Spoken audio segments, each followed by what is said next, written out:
Just before dusk on Monday, March 6, 2017, a mostly forgotten wildfire escaped containment north of Hutchinson. It quickly became an event of unparalleled size and ferocity. That night, evacuated from his home and sitting on his mother's couch, Lucas Soltow started a Facebook group called Reno County Fire Updates.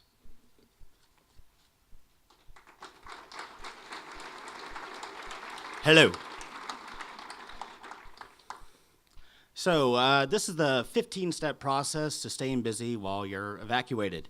Step 1, get evacuated. That is a picture from North Kissawa Village that I took a couple blocks north of my house just before dusk.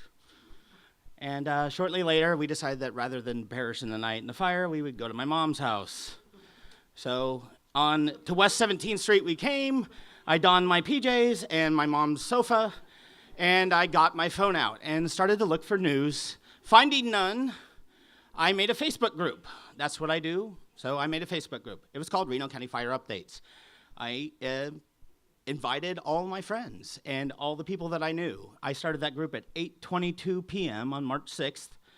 I invited friends, people that I barely knew.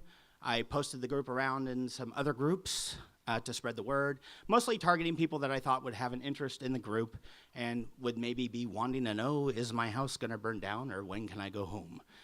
So then I launched a scanner app on my phone and started just posting what I heard on the scanner because a lot of people don't know scanners exist. And, started providing little tidbits of news that I could garner from the feed. And it was well received. People liked it. People started sharing the group. At 11:26 p.m., that many people asked to join the group. And that continued pretty much all night long. I had a shot of a 3:30 a.m. guy who added, I think, pretty much his entire Facebook friend feed. But so the group grew quite fast. And then people started posting their own pictures, which is what social media is all about. Users providing content. The one on the bottom left is from that night. That is from a guy that lives on East 43rd. And the one on the left is East 43rd, and the one on the right is from the next day. That was a guy who was just passing over on a Delta plane. Oh, wow. Those did not transfer very well at all. But people started posting informational thing. The lady on the left was pointing out this blue dot right there. That was her house and where it was located. She was wanting information about it. And the person on the right was trying to help find her horses. People started posting videos. And this is the next day as well, or actually March 8th, when the Blackhawks started coming in. I got a lot of videos of Blackhawks. The one on the bottom left is from the Highlands, picking up water out of the pond. And the one on the right is just, a Blackhawk way high in the sky. Lots of informational sharing, lots of updates about what was going on. But I'm not a pro. I mean, I used to be a pro, but I'm not a pro anymore. So I let the pros in and let the pros post. You see Ron Sylvester from the news on the right sharing a photo from the Hutch News page. Lisa Gleason from the VOAD posting and really helped us out. And then posting a live video feed from the Sheriff's Department. All this, at this point we had about 6,600 members in the group. By midnight, the night I started it, we had over 2,000. This is Patsy Terrell messaging me the next day, hey, you should do Talk20.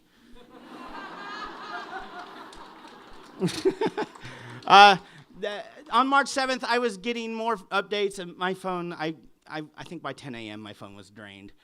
People started, doing victim funding and fundraising for the school districts and for the firefighters and all that stuff, and raising money, and it really provided a great audience for those groups. I was really busy, and I would have never, I don't know where they would have seen it if I had. I eventually decided, this is really out of control. People are posting every 5 seconds, when is 56th Street going to be open? So I tried to kind of herd the cats, so to speak. If you can read the number of comments on those posts, it was kind of a miserable failure. But I was mentally exhausted and was trying to keep up. More pictures. The bottom left is a guy that snuck past the firefighters onto his property and somehow was posting pictures, I believe. And the one on the right's from fire. We just tons of pictures, probably a couple hundred pictures over the course of the couple days. And then about, mid-afternoon on March 8th, I hit a wall. and actually, yeah, that's an actor portrayal. Sorry.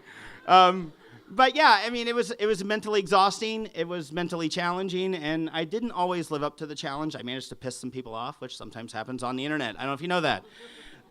Good news matters. So the pixelated horse picture that we saw earlier, on the right, there's somebody saying, hey, look, we found the horses. So, you know, I feel like we did some good. And then there's some pictures of the Blackhawks leaving town. So this is, you know, after it. So at some point on March 9th, everybody got to go home. So around that time, I started to think, well, I've got 6,600 people in this group. Everybody really cares about firefighters and people who lost their houses and stuff. What are we going to do with that other than just send everybody home and move on with their lives? So I had started working with the VOAD and Hutch Community Foundation and tried to turn it into a fundraiser. And from March 22nd, we had raised over $5,272.87 through a small, targeted, sort of crowd-funded donation where I tried to get a bunch of really small donations, and it worked okay. So I ran out of steps, and I had 20 slides, so I've got 3. Some lessons I learned: be careful what you start in your PJs on your mom's couch. That's good advice for life and for Facebook groups. Yeah, I'm serious.